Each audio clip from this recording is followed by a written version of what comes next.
کیا انتخابات وقت پر ہوں گے اور اگلی باری کس کی ہوگی؟ آصف زرداری صاحب کی یا نواز شریف صاحب کی؟ دونوں نے آپس میں بات چیت کر لی۔ آرمی چیف کی تعیناتی پر سب متفق ہو سکتے ہیں، لیکن ملکی اور قومی مفاد میں اور پاکستان کو بچانے کے لیے یہی سیاستدان کیوں متفق نہیں ہوتے؟ خاص کر اپوزیشن میں صحافتی آزادی کی دعوے دار وزیر اطلاعات مریم اورنگزیب کی مجرمانہ خاموشی اور ایک صحافی کو گرفتار کیا گیا اور دوسرے کے اوپر فرد جرم عائد کرنے کی کوشش۔ آخر یہ پاکستان میں صحافیوں کے ساتھ ایسے کیوں کیا جاتا ہے اور ایسا کیوں کیا جائے گا؟ کیا اسٹیبلشمنٹ یا کچھ اہم ادارے جو ہیں کوئی بڑا پیغام دینا چاہتے ہیں؟ آج ہم ان نکات کے اوپر آپ سے تفصیلی بات کریں گے۔ السلام علیکم، آپ دیکھ رہے ہیں گورکھ دندہ، ابرار قریشی آپ سے مخاطب ہوں۔ پاکستان کے اندر صحافت جو ہے بڑا ایک اہم شعبہ ہے، کسی بھی ریاست کا امپورٹنٹ ادارہ ہوتا ہے، وہیں پہ اسی ادارے کے ساتھ تعلق رکھنے والے صحافیوں کو آئے روز جو ہے وہ تشدد کا نہ صرف نشانہ بنایا جاتا ہے، بلکہ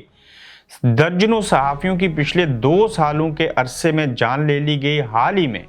ارشد شریف ایک بڑا کیس جن کے بارے میں تمام لوگوں کو سانپ سونگھ گیا اور ان کو انصاف تک بھی نہ مل سکا اور کوئی پتہ نہیں کس نے کیوں اور کیسے مارا۔ اب جو عماد یوسف ہیں، ایئر وائس سے جن کا تعلق ہے، ہیڈ آف پروگرامنگ ہیں، ان کے اوپر سنا گیا، کہا گیا کہ کوئی فرد جرم عائد کی جائے گی اور وہ فرد جرم ایسی نوعیت کی ہوگی کہ جس میں ان کو سزائے موت یا پھر عمر قید کی سزا ہو سکتی ہے۔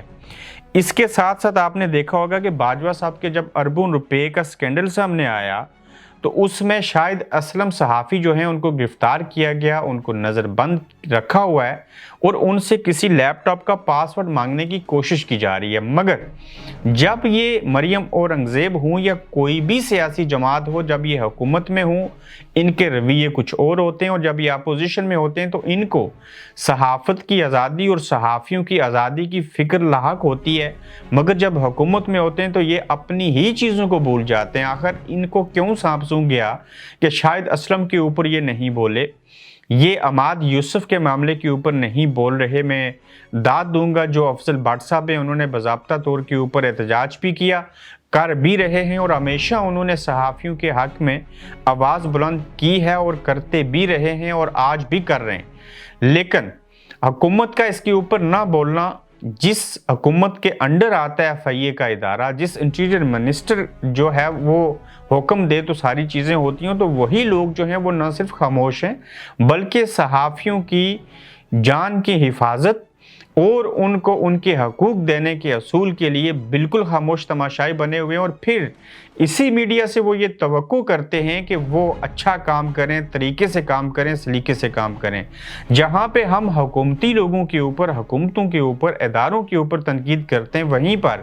ہم خود میں صحافی ہوتے ہوئے صحافیوں پہ بھی تنقید اس لیے کرنا چاہوں گا کہ یہ ہمارے ٹی وی چینلز پارٹی بنتے ہیں، پارٹی بن جائیں، کوئی آر نہیں، مان لیا کوئی گناہ نہیں، لیکن اس کی بھی تو کوئی حد ہوتی ہے۔ پھر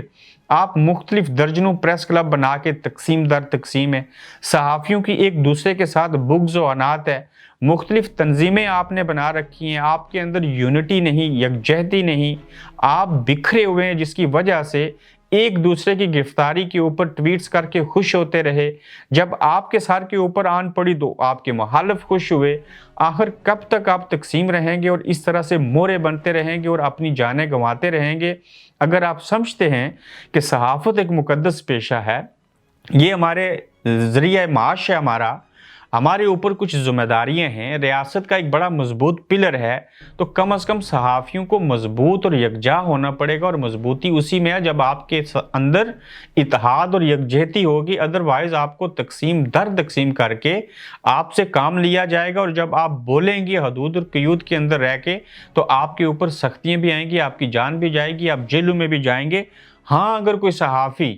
ملک اور قوم کے وقار کے خلاف بات کرتا ہے تو اس کو ضرور پوچھا جائے، لیکن عماد یوسف تو ہیڈ آف پروگرامنگ تھے، انہوں نے تو کچھ کہا بھی نہیں، کچھ کیا بھی نہیں، بات تو جو گل صاحب ہیں انہوں نے کی تھی۔ پھر اعظم سواتی صاحب تھے، ان کے ساتھ جو دوسرے سے ارشد شریف، وہ تو دنیا سے چلے گئے، پھانسی لگانا تھا تو کسی اور کو لگائیے، لیکن عماد یوسف کو کوئی ایگزامپل سیٹ کر کے باقیوں کو خوف دلانے کی کوشش کرنا، یہ کسی اسلامی اور خاص کر جمہوری ملک کے اندر میرے خیال سے بہت غلط چیز ہوگی، اور اس کے اوپر آج حکومت میں موجود لوگوں کو اور ایون اپوزیشن میں بیٹھے سیاستدانوں کو بولنا پڑے گا، چونکہ سیاست اور صحافت کا کہا گیا چولی دامن کا ساتھ ہے، نہ بھی ہو انسانیت کے ناطے بولنا چاہیے۔ کیا الیکشن مقررہ وقت پر ہوں گے؟ ایک بڑا سوال ہے ہر ایک کے ذہن میں۔ تو اس حوالے سے حکومتی وزراء کے 2 دن سے بیان آ رہے ہیں کہ الیکشن آگے بڑھ سکتے ہیں، الیکشن مقررہ وقت پر نہیں ہوں گے۔ حکومت مردم شماری کو الیکشن نہ ہونے کی وجہ قرار دے رہی ہے، یعنی کہ ہیلے، بہانے، ڈھیل طویل چیزوں کو لے کے آگے جانا چاہتے ہیں۔ تو اس میں خان صاحب ہی واحد اپوزیشن ہے پارٹی، تو دیکھنا ہوگا کہ وہ ان چیزوں سے کیسے مقابلہ کرتے ہیں۔ الیکشن بر وقت ہوتے ہوئے، وقت پہ ہوتے ہوئے دکھائی نہیں دے رہے، خاص کر کے پی کے اور پنجاب اسمبلی کے الیکشن جو ہیں اور وہاں کا نگران سیٹ اپ جو ہے وہ اس وقت ایک بڑا منبع بنا ہوا ہے، اس کو پہلے سلجھانا پڑے گا، پھر آپ کو ضمنی الیکشن 70 سیٹوں پہ کروانے پڑیں گے، اوپر سے ملک کی معیشت ٹھیک کوئی نہیں، آئی ایم ایف کو پیسے دینے ہیں، اوپر سے مزید لینے ہیں، پلس انہوں نے مہنگائی کا کہا ہے، مہنگائی کرنی ہے، عوام کے اوپر بوجھ ڈالنا ہے، تو یہ ساری مصیبتیں جو بنی پڑی ہیں، ان سے یہ کیسے لوگ مقابلہ کر پائیں گے؟ میری سمجھ سے تو یہ کم از کم چیزیں باہر ہیں، لیکن سیاستدانوں کا یہ کام ہے، انہوں نے یہ چیزیں کرنی ہیں، اگر وہ خود ہی نہیں کر پائیں گے تو پھر یہ حالات کیسے آگے بڑھیں گے؟ مگر سیاستدان تمام چیزوں کو بالائے طاق رکھتے ہوئے وہ یہ سوچ رہے ہیں کہ اگلی باری کس کی ہوگی۔ شہباز شریف اور زرداری کا اہم رابطہ، ایون نواز شریف صاحب سے بھی زرداری صاحب کی بات ہوئی، آصف زرداری اور شہباز شریف صاحب کے درمیان اہم رابطہ ہوا، اس میں گفت و شنید ہوئی۔ آصف زرداری نے شہباز شریف صاحب سے کہا کہ آپ نے اب حکومت کر لی ہے، اب بلاول کو وزیر اعظم بنوا دیں۔ شہباز شریف نے آصف زرداری کی بات پر مسکرا دیے،